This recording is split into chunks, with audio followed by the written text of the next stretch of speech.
नमस्कार। जी जैन एजुकेशन परिवार में आपका एक बार फिर से हार्दिक स्वागत है। हम पढ़ रहे हैं current affair 360 for school lecture and other competitive exam of Rajasthan. तो इस क्रम में हमारा अगला लेक्चर है।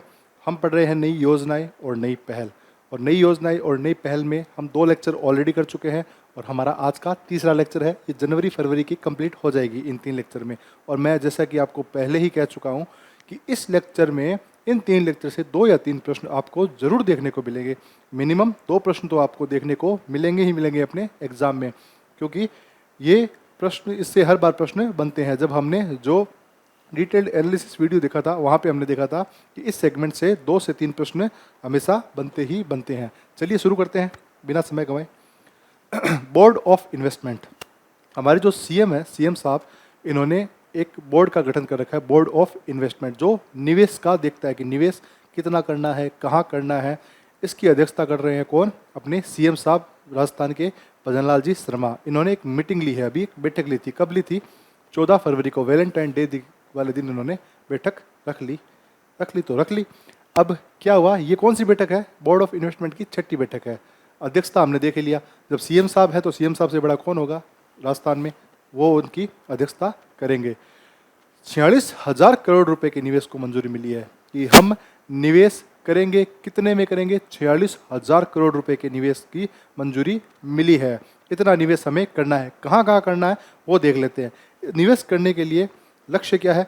औद्योगिक विकास को गति देना है और बड़े पैमाने पर हमें रोजगार सृजन करना है। रोजगार अभी के लिए हम 12,000 मान के चल रहे हैं कि कम से कम 12,000 व्यक्तियों को रोजगार सृजन देना है। और बड़े पैमाने पर हमें क्या करना है? औद्योगिक विकास को गति भी देनी है। इसके लिए 10 अल्ट्रा मेगा परियोजनाएं होती है। अल्ट्रा मेगा मतलब जिनमें निवेश कितना हो, 1000 करोड़ से ऊपर हो, वो परियोजना होती है अल्ट्रा मेगा। तो 10 ऐसी अल्ट्रा मेगा परियोजनाएं हैं। इनको विशेष रूप से ध्यान रख के इनके लिए कस्टमाइज पैकेज होता है। कस्टमाइज पैकेज का मतलब होता है एक पर्टिकुलर डिपार्टमेंट को ध्यान रख के उसके हिसाब से उसको पैसे दिए जाए कि इसमें मशीन की जरूरत है या नहीं है, या सिर्फ इसमें प्रचार प्रसार की। जैसे पर्यटन है, पर्यटन को ध्यान रखोगे तो पर्यटन में मशीन वसीन की जरूरत नहीं होती। पर्यटन के लिए सिर्फ एडवर्टाइजमेंट करना है और जो हमारे जो ऐतिहासिक स्मारक हैं उन सबको सुरक्षित रखना है। तो उस हिसाब से उसको पैकेज दिया जाता है। मान लो उद्योग में है कोई सोलर हब है, तो सोलर हब के लिए मशीन की जरूरत पड़ेगी, सोलर प्लेट्स की जरूरत पड़ेगी, इन सब की जरूरत पड़ती है। तो उनको ध्यान में रखकर उसको पैकेज दिया जाएगा। तो जिस डिपार्टमेंट को ध्यान में रखकर पैकेज दिया जाता है, पैसे दिए जाते हैं, उसको कहते हैं कस्टमाइज्ड पैकेज। ऐसा नहीं है कि 2-2 हज़ार सब डिपार्टमेंट को दो, नहीं, 2-2 हज़ार नहीं देने। जिसको ज़्यादा जरूरत है उसको ज़्यादा दो, जिसको कम जरूरत है उसको कम दो। तो ऐसे 10 अल्ट्रा मेगा प्रोजेक्ट है, उनको ध्यान में रखकर हमें ये 40,000 करोड़ की निवेश करना है। तो 10 अल्ट्रा मेगा प्रोजेक्ट कौन कौन से, ये महत्वपूर्ण है।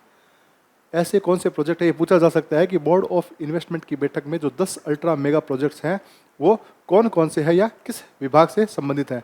तो सबसे पहले है ऊर्जा से संबंधित है। सोलर मॉड्यूल और सेल मैन्युफैक्चरिंग, जो सोलर सेल होते हैं, सोलर मॉड्यूल होते हैं, इनका निर्माण का विभाग हो गया। सोलर मॉड्यूल बनाता है, जो सौर प्लेटें बनाता है, इसके साथ साथ जो सेल मैन्युफैक्चरिंग कर रही है ये कंपनी। इसके साथ साथ नवीकरणीय ऊर्जा, नवीकरणीय ऊर्जा में सोलर तो है ही, पवन ऊर्जा भी है, पवन ऊर्जा के साथ ज्वारीय ऊर्जा भी है, भूतापीय ऊर्जा भी है, और बहुत सी ऐसी ऊर्जाएं होती है जो नवीकरणीय ऊर्जा में आती है। उनको ध्यान में रखकर उनको एक विशेष पैकेज दिया गया है। ठीक है, ऊर्जा के क्षेत्र में। इसके साथ साथ मैन्युफैक्चरिंग यानी विनिर्माण के क्षेत्र में भी कुछ चीज़ों को दिया गया। कौन कौन से डिपार्टमेंट है विनिर्माण में? सीमेंट उद्योग को ध्यान में रखा गया है, इसको हमें आगे लेके जाना है।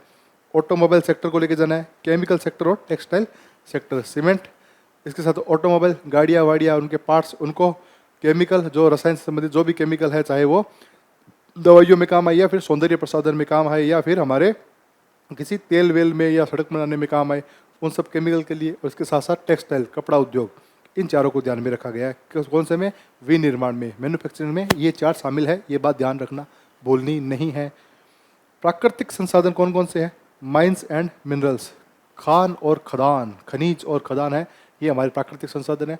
इनको ध्यान में रखा गया है। माइंस को यानी कि खानों को, और मिनरल्स जो खनिज है, इनको ध्यान में रखा गया है। इसके साथ साथ पर्यटन उद्योग है, सेवा क्षेत्र में जिसको लिया गया है, पर्यटन उद्योग को लिया गया है।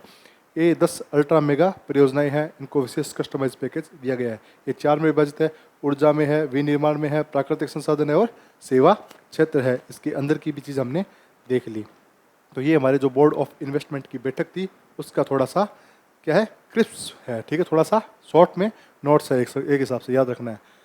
स्वास्थ्य भवन में ग्रेटिट्यूड थी, हमारा जो राजस्थान का स्वास्थ्य भवन है वहाँ पे एक ग्रेटिट्यूड ट्री यानी आभार व्यक्त करने वाला वृक्ष एक लगाया गया है। ताकि, क्यों लगाया गया है, ताकि कर्मचारियों में कुछ भावनाएं जागृत हो। कौन सी भावनाएं, कर्मचारियों में सकारात्मकता बढ़े और आभार व्यक्त करने की भावना हो कि भाई कर्मचारी का कोई काम करे या कर्मचारी किसी का काम करे तो आप वहाँ पे उनका आभार व्यक्त कर सकते हो, थोड़ा सा उनको मोटिवेशन मिले या वो भी किसी के लिए मोटिवेशन बने। इसके लिए एक ग्रेटिट्यूड ट्री लगा है जिसको हिंदी में कहते हैं आभार वृक्ष। यहाँ पे आप लिख सकते हो आपने हमारा बहुत अच्छा काम किया, इसके लिए आपका बहुत बहुत आभार, ठीक है। या फिर कोई कर्मचारी अपने सीनियर के लिए लिख सकता है कि सर आपने बहुत अच्छा काम किया, हमारा आपने बहुत अच्छा सपोर्ट किया, इसलिए हम आपका आभार व्यक्त करते हैं। और कौन सा भवन है ये, राजस्थान का जो स्वास्थ्य भवन है वहाँ पे लगाया गया है। तो पूछा जा सकता है हाल ही में ग्रेटिट्यूड ट्री किस भवन में लगाया गया है, स्वास्थ्य में, शिक्षा भवन में, या फिर न्यायालय परिषद में, या राजस्थान विधानसभा परिसर में। तो कहाँ पे लगा है, स्वास्थ्य भवन में लगा है। IIT जोधपुर ने एक प्रोजेक्ट गीता लॉन्च की है। प्रोजेक्ट गीता का मतलब है ज्ञान इन दी एयर, ठीक है। इस गीता का इन्होंने अर्थ निकाला है ज्ञान इन दी एयर, ठीक है। इसका जो भावार्थ है प्रोजेक्ट गीता का IIT जोधपुर ने, ये है किस लिए, जो मूक बधिर बच्चे होते हैं विशेष रूप से उनको ध्यान में रख के बनाया गया था। जो मूक बधिर, जो गूंगे, बोल नहीं सकते या जो कानों से सुन नहीं सकते, इन बच्चों को ध्यान में रख के इस IIT ने प्रोजेक्ट गीता बनाया। क्यों, ताकि उनको आत्मनिर्भर बनाया जा सके, शिक्षा के क्षेत्र में उनको उन्नत किया जा सके, उनको क्या ऊपर उठाया जा सके, अच्छी शिक्षा दी जा सके। इसके लिए ये प्रोजेक्ट गीता बनाया गया है। दृष्टिबाधित और मूक बधिर बच्चों को आत्मनिर्भर व डिजिटल रूप से सशक्त बनाने के उद्देश्य से IIT जोधपुर ने इसको बनाया है। इसके साथ साथ जिला परिषद जोधपुर भी थी और समाज कल्याण विभाग, इन तीनों के द्वारा यह प्रोजेक्ट बनाया गया है। IIT जोधपुर, जिला परिषद जोधपुर और समाज कल्याण विभाग। क्यों, ताकि जो दिव्यांग बच्चे हैं, जो दृष्टिबाधित है, उनके साथ साथ जो मूक बधिर है, उनको आत्मनिर्भर बनाया जा सके, डिजिटल रूप से भी आत्मनिर्भर बनाए और उनको सशक्त बनाया जा सके, ठीक है। इसमें एक नाम्या नामक प्रमुख डिवाइस है जो मोबाइल कंपेटेबल भी है। इसमें एक डिवाइस है नाम्या नामक जो आप मोबाइल में भी इंस्टॉल कर सकते हो, आपके लिए वो मोबाइल कंपेटेबल है। मतलब कंपेटेबल का मतलब आपके मोबाइल में भी वो इंस्टॉल हो सकता है, उसके लिए भी वो है। तो नाम्या किस में है, प्रोजेक्ट गीता में है, ठीक है। इतनी ही न्यूज़ है ये IIT जोधपुर का मैंने आपको ऐसे बता दिया कि IIT जोधपुर से याद रखना प्रोजेक्ट गीता। SIR सूची का अंतिम प्रकाशन, ये जो SIR सूची बनी है इसको कहते हैं विशेष गहन पुनरीक्षण, SIR। ये जो कार्यक्रम चला है वोटर लिस्ट में सुधार करने के लिए कि भाई वोटर लिस्ट में अगर कोई व्यक्ति जितने मर चुके हैं या कोई व्यक्ति वोटर लिस्ट अपना है नहीं, देश छोड़ चुका है, तो उन सब का नाम हटाया जाए और नए बच्चों का नाम, जिनका नाम नहीं जुड़ा है, उनका जोड़ा जाए। इसके लिए एक स्पेशल इंटेंसिव रिवीजन चला है, यानी कि विशेष गहन पुनरीक्षण प्रोग्राम चला है, ताकि वोटर लिस्ट है, जो मतदाता सूची है, उनमें जो नहीं है, जो एंटाइटल नहीं है, जो योग्य नहीं है, जो डिजर्व नहीं करते या जो जा चुके हैं या जो मर चुके हैं, उनके नाम हटा दिए जाए और जो नए बच्चे हैं जिनके नाम नहीं जुड़े, जो भारत के नागरिक हैं, उनके नाम जोड़ दिए जाए। तो ये इस सूची का अंतिम प्रकाशन हो चुका है। कब हुआ था, 21 फरवरी 2026 को। तो इससे पता लगता है कि राजस्थान में कुल कितने मतदाता हैं, राजस्थान में कुल कितने वोटर हैं, प्रश्न बन सकता है, क्योंकि ये सूची बिल्कुल ऑफिशियली प्रकाशित हुई है। राजस्थान में कुल कितने वोटर हैं, राजस्थान में 5,46,56,215 5,46,56,215 वोटर है राजस्थान में। इनमें से महिला वोटर और पुरुष वोटर भी देख लेते हैं। इनमें से जो पुरुष वोटर है वो है 2,69,57,881 और महिला वोटर है 2,45,61,486, यानी पुरुष वोटर ज़्यादा है, महिला वोटर कम है। जो लिंगानुपात 2011 की जनगणना के अनुसार 909 था, वो लिंगानुपात अब बढ़ के कितना हो गया है, 911। वो लिंगानुपात अब बढ़ के हो गया है 911। कितना हो गया है, 911। इसके द्वारा पता लगा हमें, SI के द्वारा। और इसमें इस बार ट्रांसजेंडर को भी किया गया, जो तीसरा लिंग होता है, जो स्त्रीलिंग और पुल्लिंग नहीं है। इसके अलावा जो ट्रांसजेंडर है, कुछ पुरुष से महिला बन रहे हैं, कुछ महिला से पुरुष बन जाते हैं अपने शरीर के हिसाब से। जैसे वो क्रिकेटर है एक संजय बांगर जी, उनकी एक लड़का था, वो लड़की बन चुका है, तो वो सब ट्रांसजेंडर कैटेगरी में आते हैं। तो उनकी गणना की गई, तो वो आए हैं राजस्थान में 562 ट्रांसजेंडर राजस्थान में ऐसे हैं, ठीक है। तो इनका नाम यहाँ पे ऐड किया गया है, इस सूची में ऐड किया गया है। तो इसको आप याद रखना, 9 से 911 अनुपात हो गया। कुल वोटर याद रखना 5,46,56,215 और महिला पुरुष वाले भी एक बार देख लेना। चलिए आगे चलते हैं। झारखंड के पलामू टाइगर रिजर्व, झारखंड का पलामू टाइगर रिजर्व अभी चर्चा में है। क्यों? क्योंकि यहाँ पे एक पहल की शुरुआत की गई है। उस पहल को कहते हैं वन दीदी पहल। वन दीदी पहल, यहाँ पे एक वन जीवी दीदी पहल की शुरुआत की गई है। ये क्यों की गई है? ताकि कुछ महिलाओं को रोजगार दिया जा सके। वो वन विभाग और ग्रामीण है, इनके बीच में एक सेतु का काम करेगी। वन विभाग की बातें होगी, वन विभाग मान लो ग्रामीण से कुछ चाहता है तो वो ग्रामीणों को कन्विंस करेगी जाके कि भाई वन विभाग ये चाहते हैं कि आप वहाँ पे नहीं जाओ, या आप लकड़ी का संग्रह सिर्फ यहाँ से कर लो। या ग्रामीणों की कोई इच्छा है कि भाई बार बार शेर आ जाता है हमारे यहाँ पे, तो वन विभाग की बात पहुँचाओ। तो ये बात कौन पहुँचाएगी? जो मध्यस्थ होगा वो मध्यस्थ का काम करेगी वन दीदी। वन दीदी पहल कहाँ है ये पूछा जा सकता है। झारखंड के पलामू टाइगर रिजर्व में शुरू की गई है। तो ये क्या है? वन जीवी जो दीदी है उसका मुख्य कार्य वन विभाग और ग्रामीणों के मध्य सेतु का कार्य है। प्रारंभिक 2 महीनों के लिए इनको 3,000 रुपये का मासिक प्रोत्साहन दिया जाएगा। यानी एक हिसाब से ये रोजगार का भी कार्य है। प्रारंभिक 2 महीने के शुरुआती 2 महीने में उनको 3,000 रुपये का मासिक प्रोत्साहन, यानी कि उनको मंथली सैलरी मिलेगी 3,000 रुपये प्रारंभिक 2 महीनों के लिए। तो ये बात याद रखना, ठीक है, भूलना नहीं है। स्त्री सुरक्षा योजना बहुत इंपॉर्टेंट है। हालांकि राजस्थान से संबंधित नहीं है पर भारत के जीके से संबंधित है। भारत में एक अंतिम छोर पे अपना एक राज्य है साउथ में, केरल। केरल हर बार कुछ ना कुछ यूनिक चीज़ करता है। देखो मानना पड़ेगा, केरल हर बार कुछ ना कुछ यूनिक चीज़ करता है। इस बार उसने स्त्री सुरक्षा योजना की एक स्कीम चलाई है। ये स्कीम क्या है? जो EWS, जो इकोनॉमिक वीकर सेक्स की जो महिलाएं हैं, इकोनॉमी वीकर सेक्शन वाली जो EWS होती है, जो आर्थिक रूप से जो कमज़ोर वर्ग है, इनकी जो महिलाएं हैं, इन महिलाओं के साथ साथ जो ट्रांसजेंडर है, ट्रांस वुमन है, उनको अपने 1,000 रुपये मासिक भत्ता दिया जाएगा। कैसा है कि ये लागू किसने की है? केरल ने की है। इकोनॉमिक वीकर सेक्शन की बेरोजगार महिलाओं को और ट्रांस वुमेन के लिए है। क्या होगा? इनको प्रति माह 1,000 रुपये पेंशन मिलेगी। इनको शामिल करने वाला केरल पहला राज्य है। किनको? ट्रांस वुमेन को शामिल करने वाला केरल पहला राज्य है। ट्रांस वुमेन को, जो मैंने आपको बता ही दिया, जो लड़का से लड़की बनता है, लड़की से लड़का बनता है, या फिर जो तीसरा जेंडर है, उन सबको शामिल करता है। ये 1,000 रुपये उनको क्या मिलेगा? मंथली पेंशन मिलेगी। इसके अलावा जो इकोनॉमिक वीकर सेक्शन है, जो आर्थिक रूप से कमज़ोर वर्ग है, उनको भी 1,000 रुपये मंथली। उनकी जो बेरोजगार महिलाएं हैं उनको 1,000 मंथली मिलेगा। उसमें भी एक विशेष क्या है? आयु वर्ग है। आयु वर्ग कौन सा है? 35 से 60। 35 वर्ष से पहले की जो महिलाएं या ट्रांस वीमेन है उनको नहीं मिलेगा। जो 35 वर्ष से 60 वर्ष के बीच है उनको 1,000 रुपये मासिक क्या मिलेगा? पेंशन मिलेगी। ठीक है, याद रखना, स्त्री सुरक्षा योजना केरल से जुड़ी है। इनको 1,000 रुपये महीने की पेंशन मिलेगी। ये बाकी हमने देख लिया। चलिए आगे चलते हैं। राजस्थान युवा खेल महोत्सव बहुत इंपॉर्टेंट है। राजस्थान युवा खेल महोत्सव कहाँ है? 2026 हुआ था। SMS स्टेडियम जयपुर में हुआ था 7 से 12 जनवरी 2026 को। 7 से 12 जनवरी यानी 6 दिन चला था। 7, 8, 9, 10, 11, 12, ऑलमोस्ट एक वीक के आसपास चला था। 12 जनवरी तक क्यों चला था? क्योंकि 12 जनवरी को होता है राष्ट्रीय युवा दिवस। स्वामी विवेकानंद जयंती के रूप जयंती आती है। स्वामी विवेकानंद जी की जयंती आती है राष्ट्रीय युवा दिवस के रूप में, इसलिए 7 से 12 जनवरी तक चला था। मुख्य रूप से SMS स्टेडियम जयपुर में, जयपुर का जो सवाई मान सिंह स्टेडियम है जहाँ पे क्रिकेट मैच IPL खेला जाता है, वहाँ पे इसका शुरुआत किया गया था। किसका? राजस्थान युवा और खेल महोत्सव का।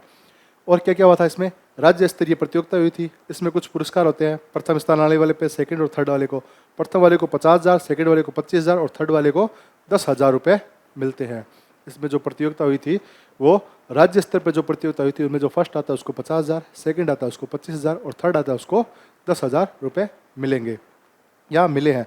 थीम क्या थी इसकी? विकसित भारत विकसित राजस्थान। भारत के साथ साथ विकसित राजस्थान हो। ये युवा मामलों के क्या है?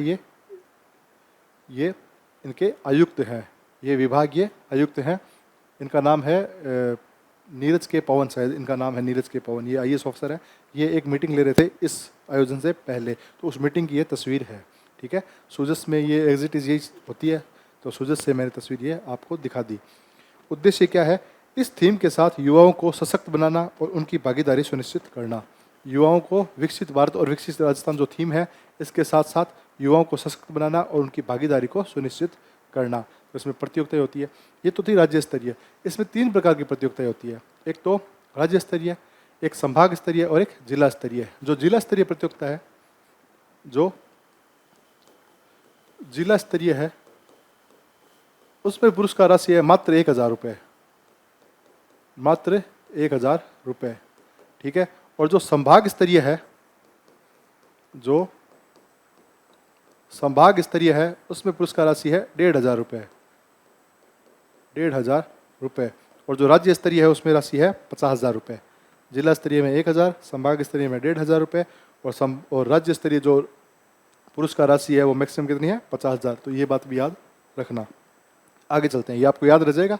7 से 12 जनवरी SMS स्टेडियम में हुआ था और ये पुरस्कार याद रखना, थीम याद रखना, उद्देश्य याद रखना। चलिए आगे चलते हैं। अब इसी के दौरान क्या हुआ था, युवा कल्याण और 29वां राष्ट्रीय युवा महोत्सव भी मनाया गया था। नई दिल्ली में ये एक महोत्सव बनाया गया था, युवा कल्याण और राष्ट्रीय युवा महोत्सव। कहाँ बनाया गया था, नई दिल्ली में।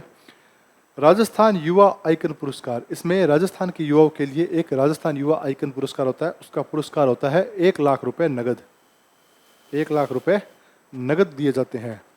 और इसमें एक बच्ची है हर्षिता शर्मा, बालिका है, ये राष्ट्रीय युवा सांसद की प्रथम पुरस्कार विजेता है। राष्ट्रीय युवा संसद की ये प्रथम पुरस्कार विजेता है। तो सीएम साहब है, सीएम साहब ने जब 44 प्रतिभागी राजस्थान से इस युवा महोत्सव में 44 प्रतिभागियों ने भाग लिया था, प्रतिभागियों ने भाग लिया था।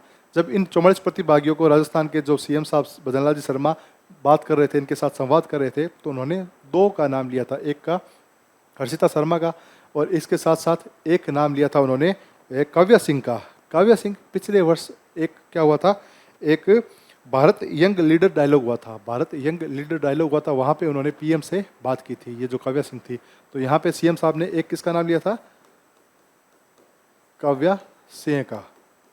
और काव्या सिंह कौन थी, इन्होंने पिछले वर्ष क्या किया था, पिछले वर्ष भारत यंग लीडर्स जो संवाद था उसमें उन्होंने पीएम से क्या की थी, पीएम से बातचीत की थी या मुलाकात की थी काव्या सिंह जी ने। तो इन काव्या सिंह का नाम लिया गया था, किसके द्वारा, अपने सीएम साहब के द्वारा। कि भाई पिछली बार आप गए थे, वैसे पिछली बार एक काव्या सिंह गई थी, उन्होंने सीएम साहब के साथ भाग लिया था। जो ये लीडर्स, ये भारतीय यंग लीडर संवाद है, उनमें पीएम के साथ बात की थी और हर्षिता शर्मा ने पुरस्कार जीता है इस बार। ठीक है, तो चलिए आगे चलते हैं। भूतपूर्व सैनिक कल्याण, राजस्थान सरकार ने सैनिकों के कल्याण के लिए एक भूतपूर्व सैनिक कल्याण बोर्ड का गठन किया है। क्या है, भूतपूर्व सैनिक। इसमें कल्याण बोर्ड का तो गठन पहले हो रखा है, इसमें कल्याण में कुछ चीज़ें बढ़ाई गई है। जैसे पहले द्वितीय विश्व युद्ध के जो नॉन पेंशनर और पूर्व सैनिक है और उनकी विधवा है, उनकी पेंशन 10,000 से बढ़ाकर 15,000 कर दी। उनके कल्याण के लिए उनकी पेंशन को कितना बढ़ा दिया गया है, 10,000 से 15,000। जो द्वितीय विश्व युद्ध है उसके जो पेंशनर थे या फिर उन पेंशनर्स की जो विधवा है, उनकी जो प्रति माह 10,000 रुपये पेंशन आती थी, उनको बढ़ाकर 15,000 कर दिया गया है। और एक नई योजना है, ये अलग योजना, ठीक है, मुख्यमंत्री निःशुल्क दवा योजना। इसके तहत राजस्थान दवाइयाँ, सर्जिकल और सूचर्स उपलब्ध कराने में देश में प्रथम स्थान पर रहा है। ये प्रश्न बन सकता है कि मुख्यमंत्री निःशुल्क, ये जो क्या होता है, मुख्यमंत्री निःशुल्क दवा योजना होती है, इस योजना के तहत राजस्थान का कौन सा स्थान है, किसमें, दवाइयाँ, सर्जिकल और सूचर्स उपलब्ध कराने में। तो कौन सा स्थान है, फर्स्ट स्थान है। राजस्थान 1 नंबर पे रहा है दवाइयाँ उपलब्ध कराने में। उसके साथ साथ जो सर्जिकल आइटम होते हैं, जो चीर फाड़ वाले ग्लव्स व्लव्स वो, और जो सूचर्स होते हैं, इनको उपलब्ध कराने में राजस्थान 1 नंबर रहा है। ठीक है, तो इसको याद रखना है आपको, ये एक नया टॉपिक समझ लेना। ठीक है, आगे चलते हैं। जनजाति विकास कोष, इसको 1,000 करोड़ से बढ़ाकर 1,750 करोड़ कर दिया है। राजस्थान सरकार ने एक जनजाति विकास कोष बना रखा है, जो शेड्यूल्ड ट्राइब का डेवलपमेंट फंड है ये। ठीक है, उस फंड की राशि पहले थी 1,000 करोड़, उसको फिर आगे बढ़ा के हमने कर दिया 1,750 करोड़ रुपए। ठीक है, ये रुए।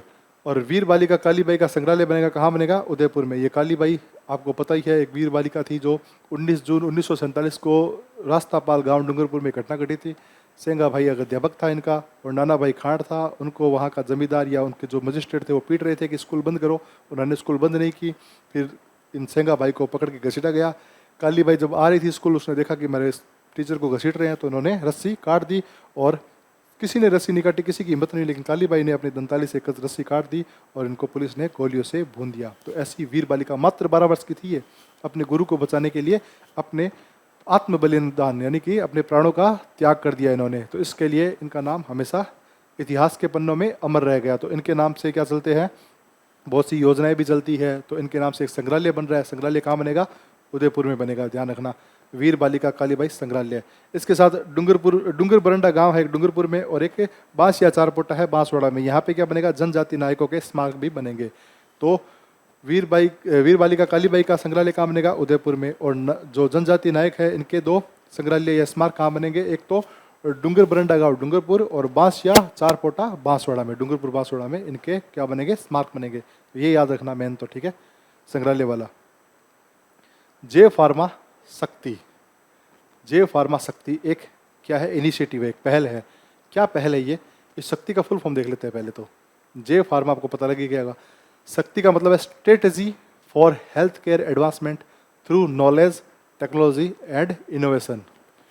मतलब कि स्वास्थ्य का आपको एडवांसमेंट करना है, स्वास्थ्य संवर्धन करना है, उसके लिए एक रणनीति बनाई गई है। और वो किसके माध्यम से, नॉलेज के माध्यम से, ज्ञान के माध्यम से, तकनीक के माध्यम से और नवाचार के माध्यम से। ये है जे फार्मा शक्ति का फुल फॉर्म। और इसके लिए क्या मिला है, अगले 5 वर्षों के लिए 10,000 करोड़ का आवंटन किया गया है, ताकि स्वास्थ्य सुधार करने के लिए या स्वास्थ्य को बेहतर बनाने के लिए ज्ञान के साथ साथ हमें तकनीक, और तकनीक के साथ साथ नवाचार का उपयोग किया जा सके। इसके लिए एक रणनीति बनाई गई है, और उस रणनीति में जितने पैसे लगेंगे आने वाले 5 सालों में, उसके लिए बजट आवंटन किया गया है 10,000 करोड़ का। जैव फार्मा शक्ति याद रखना आप। एरोनॉटिक्स एंड डिफेंस सेक्टर कौशल विकास हेतु राष्ट्रीय उत्कृष्टता केंद्र बनेगा। राष्ट्रीय उत्कृष्टता केंद्र बनने वाला है, कहाँ बनेगा, ये बनेगा कानपुर यूपी में। कानपुर यूपी में एक सेंटर है, national skill training institute, national skill training institute, राष्ट्रीय कौशल दक्षता संस्थान, राष्ट्रीय कौशल प्रशिक्षण संस्थान, दक्षता नहीं, कौशल प्रशिक्षण संस्थान। यहाँ पे क्या बनेगा, एक ये बनेगा सेंटर ऑफ एक्सीलेंस बनेगा। किसका सेंटर ऑफ एक्सीलेंस बनेगा, ये बनेगा एरोनॉटिक्स और डिफेंस सेक्टर के लिए। इसके बीच एमओयू हुआ है, यानी समझौता हुआ है। किस किस के बीच हुआ है, समझौता हुआ है फ्रांस सरकार के साथ, फ्रांस सरकार और इस यूनिवर्सिटी के बीच में समझौता हुआ है। अभी जो फ्रांसीसी राष्ट्रपति आए थे भारत की यात्रा पे, तो तब उन्होंने ये समझौता किया था एरोनॉटिक्स के क्षेत्र में, और इसके साथ साथ हमारे डिफेंस सेक्टर में, रक्षा और जो हमारा हवाई एरोस्पेस है उसके क्षेत्र में। तो ठीक है, ये यूनिवर्सिटी याद रखना। यहाँ पे सेंटर ऑफ एक्सीलेंस बनेगा एरोनॉटिक्स और डिफेंस सेक्टर का। इसके स्किल डेवलपमेंट के लिए सेंटर ऑफ एक्सीलेंस कहाँ बनेगा, कानपुर में। कानपुर में भी कौन सा, नेशनल स्किल ट्रेनिंग इंस्टीट्यूट में, और किसकी सहायता से, फ्रांस सरकार की सहायता से। तो इम्पोर्टेंट है ये चीज़, ठीक है। आगे चलते हैं। अब देखो राजस्थान बजट की चीज़ें, अब मैं आपको पढ़ाऊंगा राजस्थान बजट की चीज़ें जो बजट में थी, और ऑलमोस्ट हमारा बजट का निचोड़ है, और जो इस टॉपिक से संबंधित है। सारी नई पहल है या फिर नई योजनाएं हैं। योजना तो मैं आपको करा चुका हूँ, मुख्यमंत्री युवा रोजगार युवा स्वरोजगार योजना, वो सारी हम देख चुके हैं। उसके अलावा बजट में क्या क्या चीज़ें हैं, बजट और बजट के साथ साथ सर्वे में क्या क्या चीज़ें हैं, तो वो देख लेते हैं।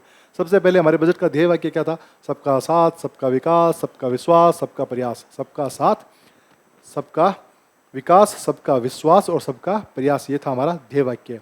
और मूल रूप से ये जो बजट था ये ज्ञान पर केंद्रित था। ये बजट, इस बजट का पूर्णतया केंद्रण किस पे था, ज्ञान, GYAN, यानी गरीब, युवा, अन्नदाता और नारी। ज्ञान इस पे केंद्रित था, गरीब, युवा, अन्नदाता और नारी शक्ति, इस पे ये बजट केंद्रित था। और हमारी संकल्पना, इसमें बजट ने 10 संकल्प निर्धारित किए, यानी 10 स्तंभों पर यह बजट है। तो पूरे बजट को 10 भागों में बांट दिया है और हर भाग का एक नाम दिया है। तो वो किसको ध्यान में रखा गया है, हमारा जो विकसित भारत है, जो विकसित भारत होने वाला है 2047 तक, इस थीम को ध्यान में रखकर विकसित भारत 2047 इस विजन के तहत हमने पूरे बजट को 10 संकल्पों में बांट दिया है। अब एक एक करके एक एक संकल्प में देख लेते हैं क्या क्या होगा। सबसे पहले पहला है हमारा स्तंभ अवसंरचना विस्तार।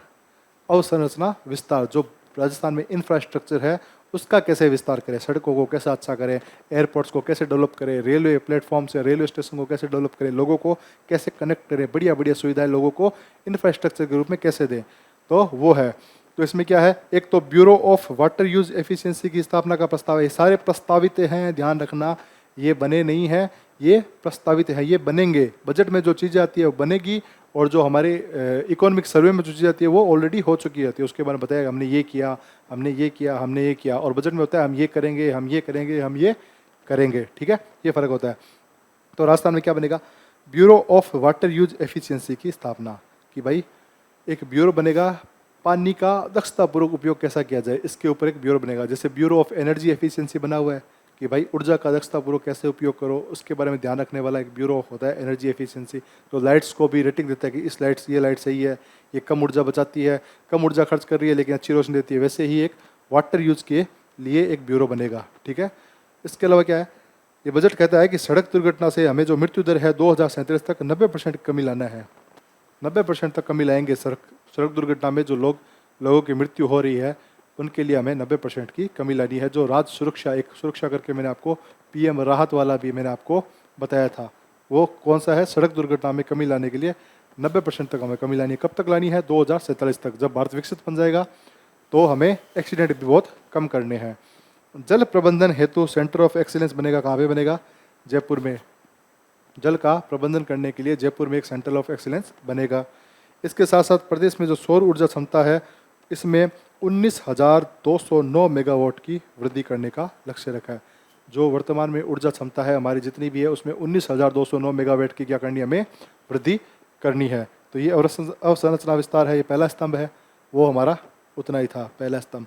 दूसरा स्तंभ क्या आता है, नागरिक सुविधाओं में गुणवत्ता युक्त जीवन स्तर में वृद्धि। जो नागरिक सुविधाएं हैं इन सुविधाओं को गुणवत्ता युक्त जीवन स्तर, ताकि नागरिक क्या कर सके, अपनी लाइफ है वो बेटर जी सके, अच्छे से जी सके। हम बसों में जाते हैं, जयपुर में देखो छोटी छोटी बसें आती हैं, कचरे की तरह भर के जाते हैं, वैसे नहीं। हम पैसे दे रहे हैं तो हमको अच्छी बसें मिले, बहुत शानदार, जैसे विदेशों में होती है बिल्कुल क्लीन चिट, वैसी बस मिलनी चाहिए। तो वैसी हमें क्या है, हमारी जो जीवन शैली है वो अच्छा हो। हॉस्पिटल जाए तो हॉस्पिटल साफ़ सुथरे हो, बिल्कुल अच्छे हो, हमें क्या मिले, गुणवत्तापूर्वक जीवन मिले। इसके लिए नागरिक सुविधाओं से गुणवत्ता युक्त जीवन स्तर में वृद्धि करना।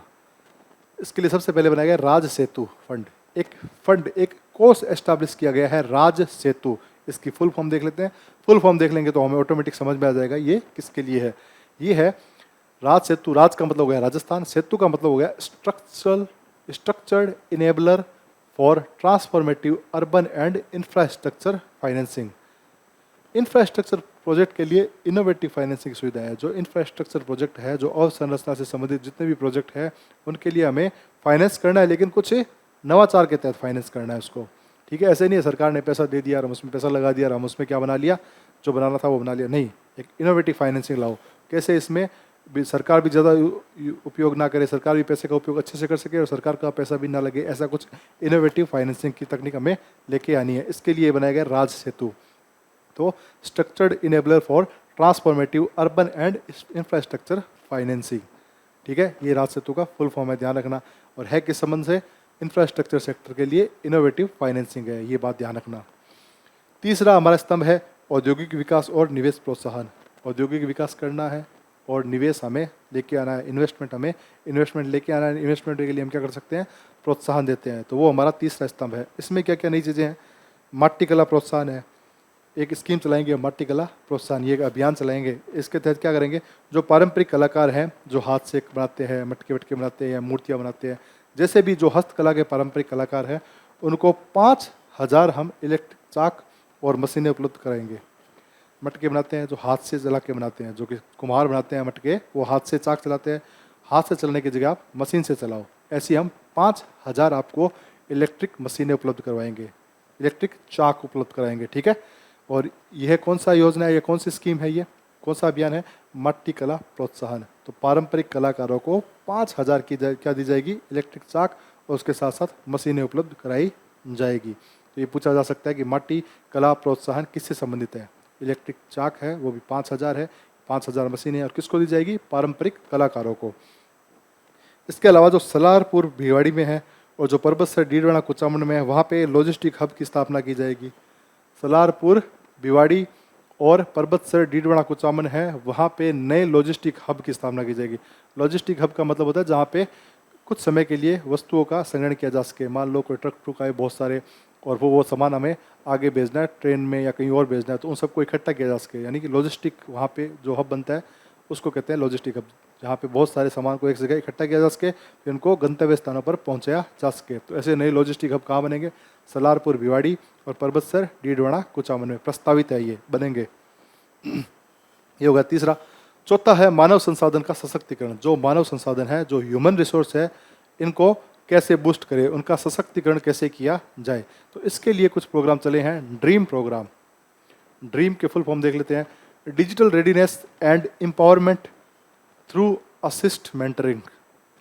असिस्टेड मेंटरिंग, यानी जो कॉलेज के छात्र हैं उनको कौशल दो, उनको करियर का मार्गदर्शन दो और डिजिटल मेंटरिंग प्रदान करनी है। जो कॉलेज के छात्र हैं उन छात्रों को कौशल में डेवलप करो, उनको मेंटर करो, उनको गाइड करो कि भाई आपको ऐसा करना चाहिए, आगे वाला जो टाइम है वो इसके लिए है। उसके साथ साथ उनको करियर का मार्गदर्शन भी बताना है, डिजिटल मेंटरिंग करनी है उनकी। ये सब इस ड्रीम प्रोजेक्ट के तहत है। और लक्षित समूह कितने छात्रों को हमें टारगेट किया है? हम चाहते हैं कि हम इसके अंदर कम से कम 50,000 छात्रों को तो ये चीज़ दें, ये उनको क्या गाइड करें। तो लक्षित छात्र हैं 50,000 छात्र, वो भी कौन से? कॉलेज के छात्र, जो स्कूलिंग पूरी हो चुकी है, 12वीं के बाद के छात्र हैं उनके लिए है। तो ड्रीम प्रोग्राम पूछा जाए तो किसके लिए है? कॉलेज के छात्रों के लिए है। उनका कौशल बढ़ाए, उनके कौशल के साथ साथ उनका डिजिटली रूप से विकास हो और साथ साथ उनका करियर का मार्गदर्शन हो, इसके लिए ड्रीम प्रोजेक्ट चलाया गया है। फुल फॉर्म आप याद रख लेना, digital readiness and empowerment through assisted mentoring. ठीक है, आगे चलते हैं। राज सवेरा, ये राज सवेरा प्रोग्राम है। ये नई पहल क्या है? सवेरे का अर्थ है राज का राजस्थान हो गया, सवेरे का state wide anti drugs vigilance enforcement and rehabilitation and awareness, यानी कुल मिला के ये नशे के खिलाफ आवाज़ है। नशे के खिलाफ एक प्रोग्राम चलाया गया है राज सवेरा, ताकि राजस्थान में एक नया सवेरा पैदा हो, नया युवा हो, और जो युवा हो नशे से बहुत दूर हो और राजस्थान को एक तरक्की के एक उच्च स्तर पर लेके जाए। ठीक है, तो ये राज सवेरा किससे संबंधित है? नशा मुक्त राजस्थान के लिए है। नशा मुक्ति वार्ड चलाएंगे, ऑनलाइन पोर्टल खोले जाए और इसके साथ साथ एंटी नार्कोटिक टास्क फोर्स का भी गठन किया जाए। जो लोग नार्कोटिक्स बेचते हैं, नार्कोटिक्स का मतलब ये होता है जो नशे का व्यापार करते हैं ना, इनको कहते हैं, जो नशे के जो सब्सटेंसेज होते हैं उनको कहते हैं नार्कोटिक सब्सटेंसेज। तो इनके लिए एक टास्क फोर्स का गठन किया जाए पुलिस के साथ। तो फिर पुलिस को पकड़ेगी तो व्यापार बंद हो जाएगा, तो फिर जब आपूर्ति बंद हो जाएगी तो फिर लोगों को मिलेगा ही नहीं और नशा लोग करेंगे ही नहीं। तो राज सवेरा पूछा जाए किससे संबंधित है? नशा मुक्ति अभियान है, एक हिसाब से राजस्थान का नशा मुक्ति प्रोग्राम है। ठीक है, तो ये आप इसकी फुल फॉर्म भी देख लेना। वाइब्रेंट कार्यक्रम किससे संबंधित है? वाइब्रेंट कार्यक्रम का मदद ये है कि नॉलेज पार्टनर्स की मदद से छात्रों में नवाचार को बढ़ाना और स्टार्टअप्स के लिए इंक्यूबेशन और उद्यमशीलता सहायता प्रदान करना। तो ये जो प्रोजेक्ट है, नया वाइब्रेंट कार्यक्रम है, ये जो प्रोग्राम है, ये किसके लिए? छात्रों में नवाचार बढ़ाना है और छात्र स्टार्टअप में जाए, इसके लिए उनको इंक्यूबेशन सेंटर और इंक्यूबेशन सेंटर के साथ साथ उद्यमशीलता सहायता भी प्रदान करनी है, ताकि जो बच्चे हैं वो इनोवेशन की तरफ मुड़ जाए, इनोवेशन के साथ साथ वो स्टार्टअप करें, स्टार्टअप के साथ साथ खुद का बिजनेस करें। इसके लिए चलाए गए वाइब्रेंट कार्यक्रम। इसकी फुल फॉर्म देख लेते हैं, value driven innovation and business research for aspiration and nurturing talent, ये इसकी फुल फॉर्म है। वैसे फुल फॉर्म पूछे तो याद रख लेना, वैसे पूछ भी लेते हैं यार, आजकल आरपीएससी कुछ भी पूछ रही है तो वो पूछ भी सकती है। तो वैल्यू ड्रिवन इनोवेशन VI, और B से हो गया बिजनेस रिसर्च, R से रिसर्च, और A से हो गया एस्पिरेशन एंड T से हो गया नर्चरिंग टैलेंट। ठीक है, बाकी ये मैंने आपको बता दिया। उद्देश्य ये है नॉलेज पार्टनर्स की मदद से छात्रों को नवाचार में बढ़ावा देना है, उसके साथ साथ स्टार्टअप्स के लिए इंक्यूबेशन सेंटर और उद्यमशीलता सहायता प्रदान करनी है छात्रों को। राज्य में पहली बार outcome based skill impact bond है। एक बॉन्ड है जो आउटकम बेस्ड स्किल इम्पैक्ट है, जो आप मतलब किस चीज़ के योग्य हो, अगर आप योग्यता के मानदंड पूरे करते हो तो उसके लिए ये एक बॉन्ड बनाया गया है। इसमें क्या होगा, आपका प्लेसमेंट आधारित मापदंड पूरे होने पर भुगतान किया जाएगा। आप अगर योग्य हो तो फिर आपको भुगतान कर दिया जाएगा। मान लो एक कंपनी आती है, उस कंपनी ने 20 लोगों को सिलेक्ट कर लिया, लेकिन एक कॉलेज में आई, मान लो कॉलेज में उसने 20 लोगों को सिलेक्ट किया और 30 लोग लायक थे, 10 लोग लायक थे जो सिलेक्ट नहीं हुए। 20 की जरूरत थी कंपनी को, कंपनी उसको ले गई, 10 लोग ऐसे बच गए जो लायक थे पर सिलेक्ट नहीं हुए। तो उनके लिए ये बनाया गया है कि वो योग्य तो है, तो उसके लिए वो outcome based skill impact bond, इसके थ्रू उनको भुगतान कर दिया जाएगा। क्यों? क्योंकि वो प्लेसमेंट आधारित मापदंड पे खरे उतरते हैं, इसके लिए है ये। I start ambassador programme, startups की मेंटरशिप स्केलिंग के लिए एक प्रोग्राम है आई स्टार्ट एम्बेसडर प्रोग्राम। जो स्टार्टअप है उसकी स्केलिंग, उसको बढ़ाना कैसा है, उसके साथ साथ बढ़ाने के साथ साथ उसको मेंटर यानी उसका ध्यान कैसे रखना है, उसको गाइड कैसे करना है, उसको आगे आगे अपने व्यवहार में कैसे लाना है, इसके लिए प्रोग्राम चलाया गया था I start ambassador programme. Rajasthan की एक पहल है राज पहल। राज पहल क्या है? Portable access for holistic and assisted learning. घुमंतु और अर्ध घुमंतु समुदाय के बच्चों के लिए औपचारिक शिक्षा की व्यवस्था करनी है। जो घुमंतु और अर्धघुमंतु समुदाय होता है वो आज यहाँ है, कल वहाँ है, परसों वहाँ पहुँच गया, तो उनके बच्चे हैं ना वो शिक्षित नहीं हो पाते। शिक्षा के लिए आपको एक पर्टिकुलर स्कूल में जाना पड़ता है, और जो ये समुदाय है, जो घुमक्कड़, जो घुमंतु अर्ध घुमंतु होते हैं, ये जगह परिवर्तित करते रहते हैं। तो इनके बच्चों को शिक्षा मिले, इसके लिए ये राज पहल चलाया गया है। इसका मतलब पोर्टेबल एक्सेस होता है। पोर्टेबल एक्सेस का मतलब एक स्थान से दूसरे स्थान पर कोई मान लो वाहन है, कोई एक ऐसा ट्रक बना दिया जिसमें बैठ के बच्चे पढ़ सकते हैं। वहाँ पे एक टीचर उस ट्रक के साथ साथ घूमेगा और बच्चों को शिक्षा देगा। जहाँ जहाँ वो घुमंतु बच्चे गए, मान लो आज ये यहाँ पे जयपुर में, कल वो चोमू पहुँच गए, तो वो ट्रक उनके साथ साथ चोमू चला जाएगा, उनको वहाँ पे शिक्षा देगा। ऐसे करके एक पोर्टेबल एक्सेस होगा बच्चों के लिए, होलिस्टिक एंड असिस्टेड लर्निंग के लिए। तो घुमंतु और अर्धघुमंतु समुदाय के बच्चों के लिए औपचारिक शिक्षा कार्यक्रम है। ये बहुत महत्वपूर्ण है, राज पहल, इसको याद रखना। राज सुरक्षा, ये मैं आपको करवा चुका हूँ। दुर्घटनाओं और इमरजेंसी स्थितियों में घायलों को तुरंत उपचार और अस्पताल तक पहुँचाना सुनिश्चित करना। राज सुरक्षा, सुरक्षा ही नाम इंगित कर रहा है इसमें कि दुर्घटना में जो व्यक्ति घायल है उसको तुरंत क्या हॉस्पिटल पहुँचाए, और हॉस्पिटल पहुँचाए, ऐसे सिर्फ हॉस्पिटल ही नहीं पहुँचाना, और वहाँ पे ये वो क्या है, इसको कंफर्म भी करे कि उसका इलाज हो रहा है, और डॉक्टर भी क्या उसका इलाज तुरंत करें। इसके लिए राज सुरक्षा कार्यक्रम चलाया गया है। राज ममता किसके लिए है? Rajasthan mental awareness, mentoring and treatment for all, यानी जो मानसिक स्वास्थ्य है, मानसिक स्वास्थ्य को सही रखने के लिए ये राज ममता कार्यक्रम चलाया गया। और इसी कार्यक्रम के तहत मैंने आपको पढ़ाया था एक बार पहले या दूसरे लेक्चर में कि एसएमएस मेडिकल कॉलेज है, वहाँ पे centre of excellence for mental care खुलेगा, मानसिक स्वास्थ्य के लिए एक सेंटर ऑफ एक्सीलेंस खुलेगा, वो इसी कार्यक्रम के तहत खुलेगा। कहाँ पे? एसएमएस मेडिकल कॉलेज है, जो सवाई मान सिंह मेडिकल कॉलेज है, वहाँ पे, ताकि लोगों को अवसाद, डिप्रेशन में, लोग कहते हैं मैं डिप्रेशन में चला गया, मैं अवसाद में चला गया, मेरा दिमाग खराब हो गया, वो वैसा कुछ नहीं हो। मानसिक स्वास्थ्य सबसे ज़्यादा जरूरी है, उसके लिए पहले राज पहल, राज ममता। ठीक है, तो क्या हो गया? Rajasthan mental awareness, mentoring and treatment for all, मानसिक स्वास्थ्य संबंधी बढ़ती समस्याओं और आत्महत्याओं से निपटने के लिए शुरू की गई एक व्यापक पहल है। और इसी पहल के तहत वो क्या खुलेगा? Centre of excellence for mental health care. कहाँ खुलेगा? एसएमएस मेडिकल कॉलेज जयपुर में। चलिए आगे चलते हैं। सुदृढ़ सामाजिक सुरक्षा प्रणाली, सुदृढ़ सामाजिक सुरक्षा प्रणाली, ये है पांचवा स्तंभ।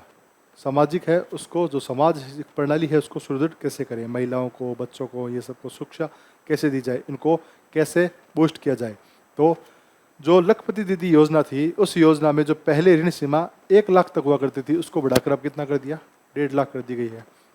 यानी लखपति दीदी में जो महिलाओं को लखपति बनाने की योजना थी, पहले उनको ऋण दिया जाता था 1 लाख, अब इस बजट में उस ऋण को बढ़ा के कितना कर दिया है? उस लोन को या उस ब्याज को बढ़ा के कर दिया है 1.5 लाख रुपए। ठीक है, तो इस पे प्रश्न बन सकता है। एक CBEC करके है, सेंटर है, क्या है? Centre for entrepreneurship and capacity building. ये एक CBEC की स्थापना की जाएगी, centre for capacity building and entrepreneurship. ठीक है, एंटरप्रेन्योरशिप एंड कैपेसिटी बिल्डिंग, महिलाओं के कौशल विकास के लिए सभी जिलों में स्थापित होंगे ये। ठीक है, ये कहाँ पे स्थापित होंगे? सभी जिलों में स्थापित होंगे। एक मैंने आपको राज सखी स्टोर्स पढ़ाया था, वो स्टोर्स तो होंगे सभी संभागीय मुख्यालयों पर, और ये जो CB सेंटर ये सभी जिलों में होंगे। ठीक है, सभी जिलों में स्थापित होंगे। बस ये चीज़ ध्यान रखना, ये स्टेटमेंट देके आपको प्रश्न पूछ लेगा, आप गच्चा खा जाओगे, वो नहीं करना। में मुख्यमंत्री नारी शक्ति उद्यम प्रोत्साहन योजना, एक योजना चलती है, मुख्यमंत्री नारी शक्ति उद्यम प्रोत्साहन योजना। इसमें महिलाओं को उद्यम के लिए ऋण दिया जाता था। पहले ये जो सेल्फ हेल्प ग्रुप होते, स्वयं सहायता ग्रुप समूह होते थे, उनके लिए 50 लाख की राशि दी जाती थी। अब उस राशि को बढ़ा के 1 करोड़ कर दिया गया है। यानी कि मुख्यमंत्री नारी शक्ति उद्यम प्रोत्साहन योजना थी, इसके तहत पहले महिलाओं और जो सेल्फ हेल्प ग्रुप है उनको ऋण दिया जाता था 50 लाख, अब वो 50 लाख से बढ़कर कितना कर दिया? 1 करोड़ रुपए कर दिया गया है। किस योजना में? मुख्यमंत्री नारी शक्ति उद्यम प्रोत्साहन योजना। ठीक है, ये याद रखना है, ये भी रखना, ये भी रखना और ये भी रखना। लखपति दीदी में 1 लाख से बढ़ा के ऋण कितना कर दिया? 1.5 लाख, और नारी शक्ति उद्यम प्रोत्साहन योजना में कितना कर दिया? 50 लाख के बढ़ा के 1 करोड़ कर दिया है। अमृत पोषण वाटिका होगी, जो आंगनबाड़ी में है, जो आंगनबाड़ी में बच्चे पढ़ते हैं, या जो मिड डे मील है, जहाँ पे जो छोटे छोटे बच्चे पढ़ते हैं उनको मिड डे मील दिया जाता है, यानी कुछ पोषण दिया जाता है। तो वो कहीं और से न मंगाकर एक ऐसी छोटी छोटी वाटिकाएं खोलें, वहाँ पे सब्जी, फल, फ्रूट खुद ही उगाए, और फिर वहीं से उनको क्या किया जाए? सप्लाई कर दिया जाए। तो इसके लिए खुलेगी अमृत पोषण वाटिकाएं। आंगनबाड़ी और स्कूलों में जो मिड डे मील है, इसके लिए स्थानीय स्तर पर फल सब्जी उपलब्ध कराने हेतु प्रदेश की समस्त ग्राम पंचायतों में 11,000 अमृत पोषण वाटिका का निर्माण किया जाना प्रस्तावित है। कि भाई आप अपने गांव में या आप अपने स्कूल के आसपास ही एक वाटिका लगाओ, उसमें सब्जियां लगाओ, उसमें फल फूल लगाओ, और फिर उनका उपयोग करो आप। इसके लिए अमृत पोषण वाटिका खुलेगी और पूरे समस्त ग्राम पंचायतों में लगभग 11,000 ये क्या खुलने वाली है, ये प्रस्तावित है। वनोपज प्रसंस्करण केंद्र, जो वन का जो उपज होती है, वन से जो फल फ्रूट पेड़ कंद मूल सब्जियां या लकड़ी वकड़ी जो भी आता है उनका प्रसंस्करण केंद्र बनेगा। कहाँ बनने वाला है? बांसवाड़ा और उदयपुर में MFP प्रोसेसिंग सेंटर बनेगा और स्थानीय उत्पादों की प्रोसेसिंग होगी, जहाँ से ये मिलते हैं उनकी प्रोसेसिंग होगी। ये फॉरेस्ट प्रोडक्ट होते हैं, इनका प्रोसेसिंग सेंटर बनेगा। कहाँ बनेगा? बांसवाड़ा और उदयपुर में, जो वनों की उपज होती है उनके लिए। ठीक है। जनजातीय नगद सहायता, पहले क्या होता था, जो ये दो जनजातियां हैं, कथौड़ी जो उदयपुर में है और सहरिया और खेरबा जो बारा में है, इनको सरकार कुछ सामान अवेलेबल करवाती थी। इनकी जो महिला मुखिया थी उनको सरकार कुछ रसद या खाना पानी या राशन उपलब्ध करा देती थी। अब सरकार ने कहा है कि हम आपको पैसे दे देंगे, आप अपने हिसाब से ले आओ। किसको? जो मुखिया, महिला मुखिया होगी जो घर की, उसको। अगर पुरुष मुखिया होगा तो वो क्या कर जाएगा? दारू वारू पी जाएगा, तो उसको नहीं दे रहे। तो इसमें क्या है, जनजातीय जो नगद सहायता है, इस कार्यक्रम के तहत काथौड़ी उदयपुर में और सहरिया और खेरबा बारा के अंदर 38,000 परिवारों की महिला मुखियाओं को पोषण हेतु अब वस्तु के स्थान पर 1,200 रुपये प्रति माह सीधे बैंक खातों में होंगे। पहले इनको वस्तु दे दी जाती थी महिला मुखियाओं को, और कितनी मुखिया थी? 38,000। कहाँ कहाँ? कथौड़ी जाति उदयपुर के लिए, और इसके साथ साथ बारा में कौन कौन सी थी? सहरिया और खेरबा। इनके 38,000 परिवारों को पहले कुछ वस्तु दे दी जाती थी कि आपके लिए, परिवार के लिए सही रहेगा, ये सही रहेगा, आप अन्न ले लो, धान ले लो, सब्जी ले लो। लेकिन अब 1,200 रुपये प्रति माह दे देंगे इनके सीधे बैंक में। आपको जो लाना है आप अपने हिसाब से ले आओ। ठीक है। तो ये है जनजातीय नगद सहायता। पर्यटन, कला और सांस्कृतिक धरोहर, ये छठा हमने ऑलरेडी डिस्कस कर लिया है। ये जो छठा स्तंभ था, थार सर्किट बनेगा। थार सर्किट मैंने बताया 3 जिलों में बनेगा, जो पश्चिमी राजस्थान के होंगे। B2 J3 याद होगा आपको, बाड़मेर, बीकानेर, जयपुर नहीं आएगा, जोधपुर, जैसलमेर और जालोर, यहाँ पे थार सर्किट बनेगा। ऐसे करके 3-4 और चीज़ें बताई थी मैंने, सेंटर ऑफ एक्सीलेंस के साथ साथ मैंने 2-3 और चीज़ें बताई कि वो बनेगा। वो सब हम यहाँ पे डिस्कस कर चुके हैं ऑलरेडी। तो छठा स्तंभ हम पहले ही पढ़ चुके हैं। 7वां स्तंभ क्या है इस बजट का? सुशासन और डिजिटल परिवर्तन। सुशासन हो, गुड गवर्नेंस हो, उसके साथ साथ डिजिटल परिवर्तन हो। उसमें क्या क्या लिया है? सबसे पहले CM प्रमाण, चीफ मिनिस्टर प्रमाण करके एक प्रोग्राम है। क्या है ये? डेटा आधारित नीति निर्माण के लिए विशेष यूनिट की स्थापना की गई है। नीति निर्माण के लिए एक स्पेशल यूनिट की स्थापना की गई है, वो उसका नाम क्या है? CM प्रमाण, ताकि डेटा को निर्धारित किया जा सके, नीति का निर्माण किया जा सके। वंस ओनली प्रिंसिपल, बहुत अच्छी चीज़ है ये। जो वंस ओनली प्रिंसिपल है ये बहुत अच्छी चीज़ है। अब किसी भी नागरिक को कहीं पर भी एक बार ही दस्तावेज जमा कराने। आपने मान लो स्वास्थ्य विभाग में अपने एक दस्तावेज जमा करा दिए, अब वो स्वास्थ्य विभाग से मान लो आपके दूसरे तीसरे हॉस्पिटल गए या किसी और विभाग में गए और आपको उस सर्टिफिकेट की जरूरत पड़ी जो स्वास्थ्य विभाग में, तो आपको बार बार जमा नहीं कराना।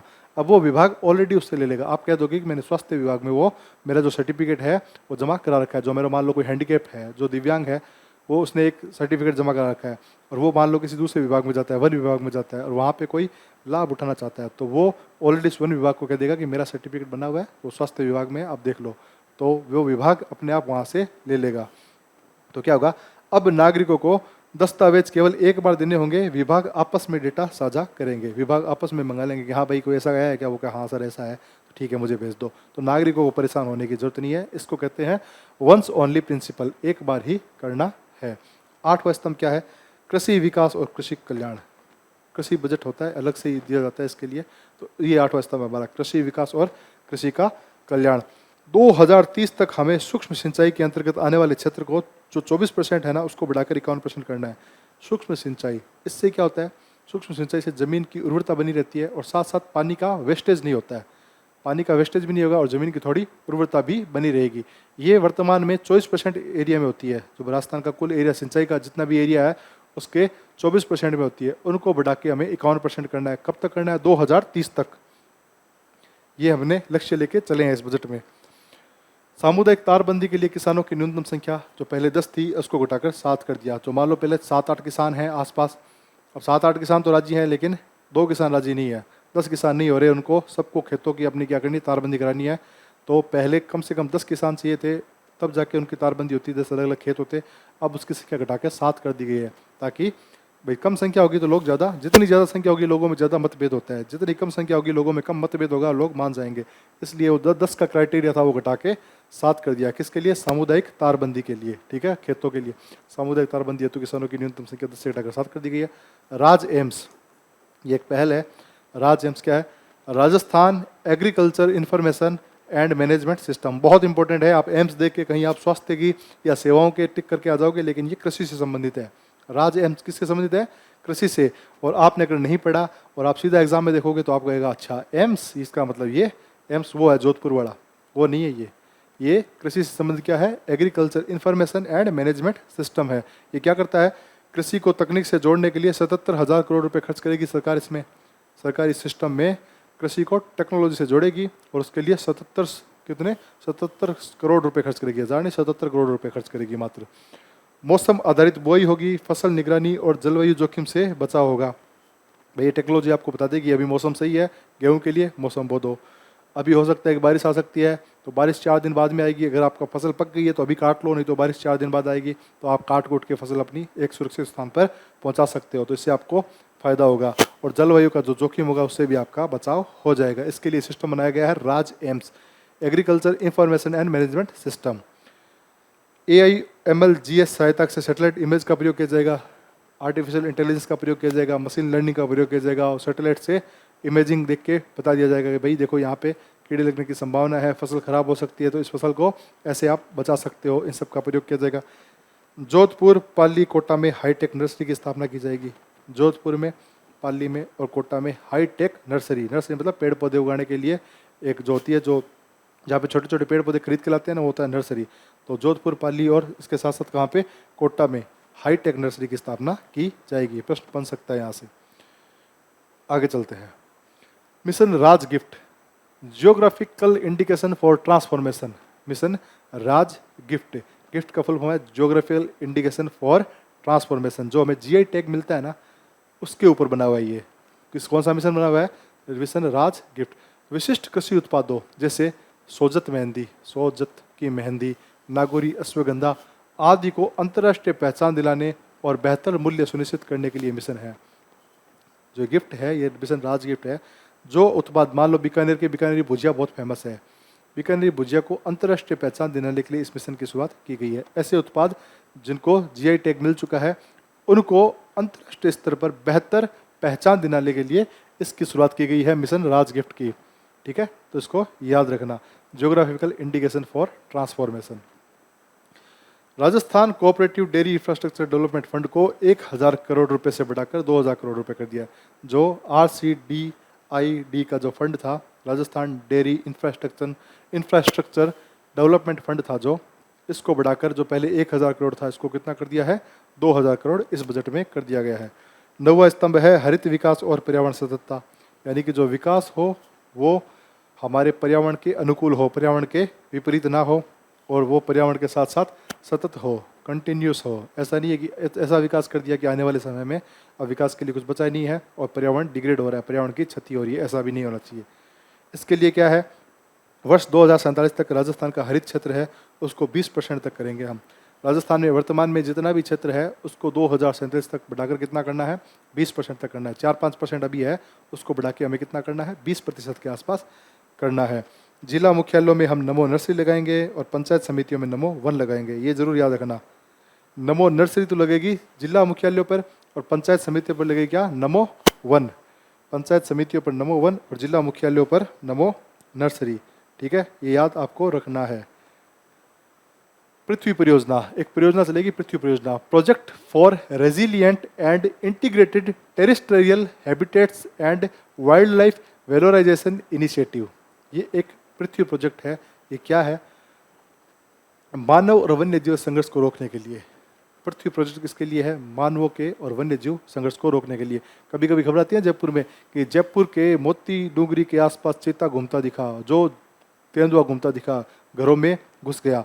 तो ऐसे मानवों में और वन्य जीवों में कॉन्फ्लिक्ट लाओ, आपस में टकराव ना हो। अब वो तेंदुआ घुसा है तो कैसे न कैसे करके या तो नुकसान पहुंचाएगा लोगों को, मानवों को, या फिर कोई 15-20 मानव मिलकर उस बेचारे तेंदुए या चीते को मार देंगे। तो इस टकराव को रोकने के लिए क्या किया गया है? इस प्रोजेक्ट को, पृथ्वी प्रोजेक्ट है, ये पृथ्वी परियोजना है, इसका क्या शुभारंभ किया गया है। पैसे कितने इन्वेस्ट किए हैं इसके अंदर, 1500 करोड़।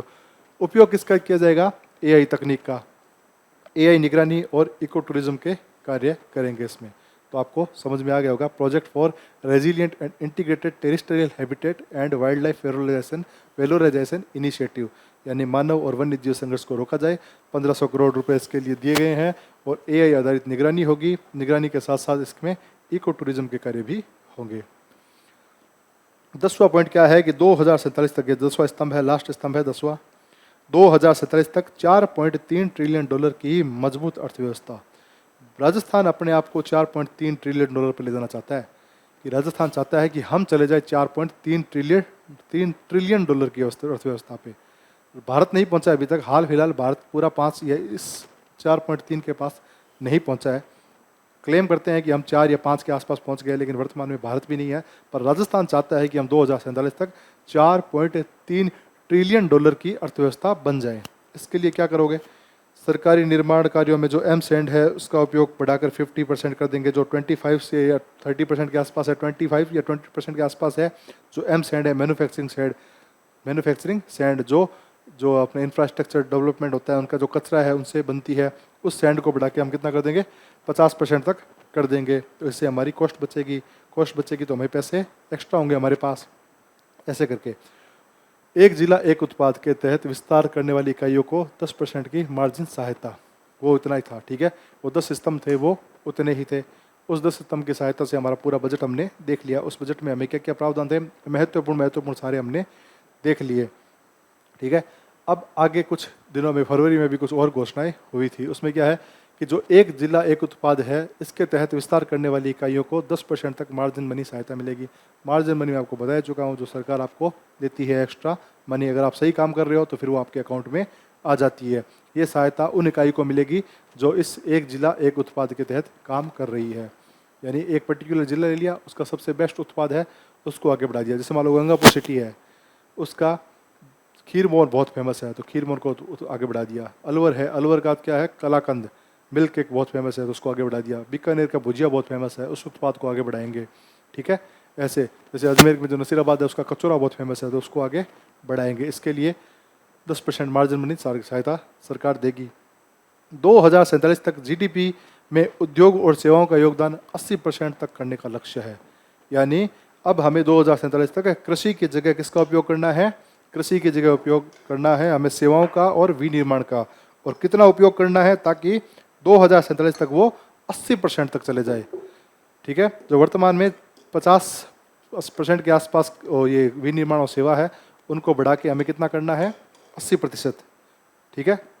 तो ये एक विकसित देश की पहचान होती है, ये विकसित राज्य की पहचान होती है।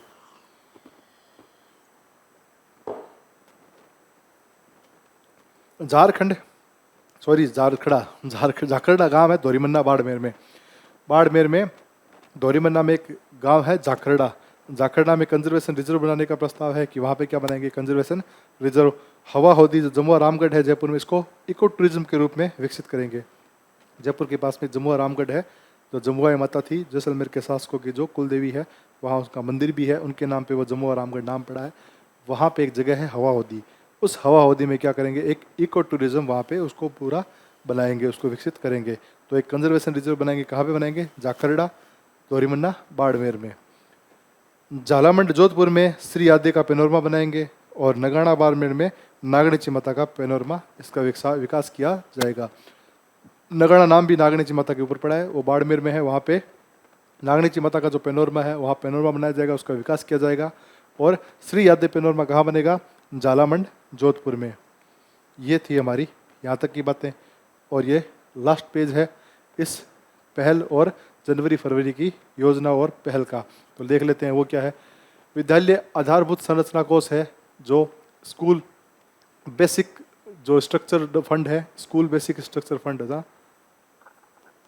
इस कोष को 2000 करोड़ रुपए की मंजूरी मिली है। एक नया कोष गठन किया जाएगा विद्यालय आधारभूत संरचना कोष को, 2000 करोड़ का ये कोष होगा, ठीक है। पूछा जाता है डिजिटल युवाओं के लिए ऑरेंज इकोनॉमी इंसेंटिव स्कीम है, जो एआई और क्वांट कंप्यूटिंग मिशन शुरू के तहत होगा।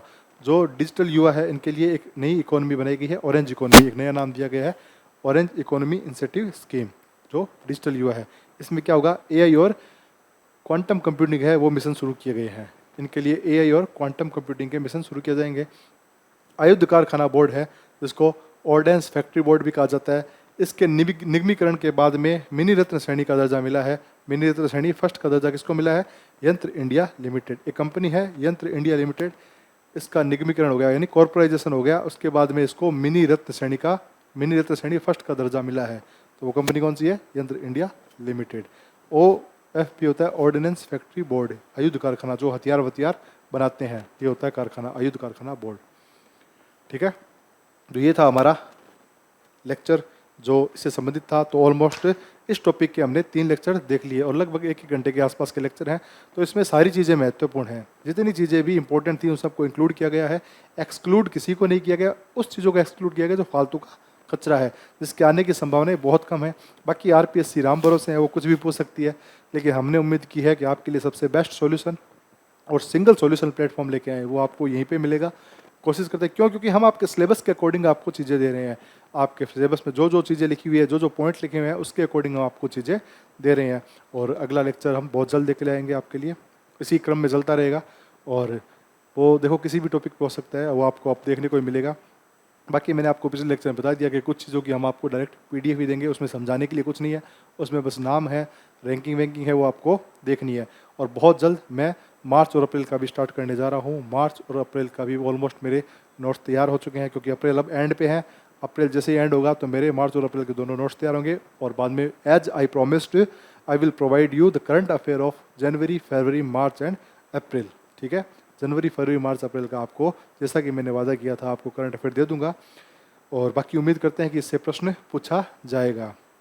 पढ़ते रहो, पढ़ने के साथ साथ क्विज सॉल्व करो, और क्विज सॉल्व करने के साथ साथ एक बड़ा टेस्ट होगा, 2-3 जो बड़े टेस्ट होंगे मैं आपको बता चुका हूँ, वो भी मैं आपको लाइव टेस्ट लूँगा। और बाकी पढ़ाई का कोई विकल्प है नहीं, मेहनत करते रहो, मेहनत का कोई विकल्प नहीं है। मिलते हैं अगले लेक्चर में, तब तक के लिए मेहनत करो, मन लगा के मेहनत करो और थोड़ी मौज लो। बस ऐसे डिप्रेस नहीं होना, ज़्यादा डिप्रेस नहीं होगा, डिप्रेस होकर कुछ कर भी नहीं पाओगे। ज़्यादा सोचना नहीं है, जो काम कर सकते हो फिलहाल कर सकते हो, पढ़ाई तो पढ़ना ही है, दूसरा काम नहीं करना। ज़्यादा मत सोचो, सबकी एक जैसी हालत है कि भाई उसकी ज़्यादा उस सही है या वो ज़्यादा सही कर रहा है, कोई कुछ नहीं कर रहा। सब लोग एक ही सिचुएशन में हैं, आप सब लोग एक ही नौका पे सवार हो। तो बेहतर यही है कि अपने टाइम का सदुपयोग करो।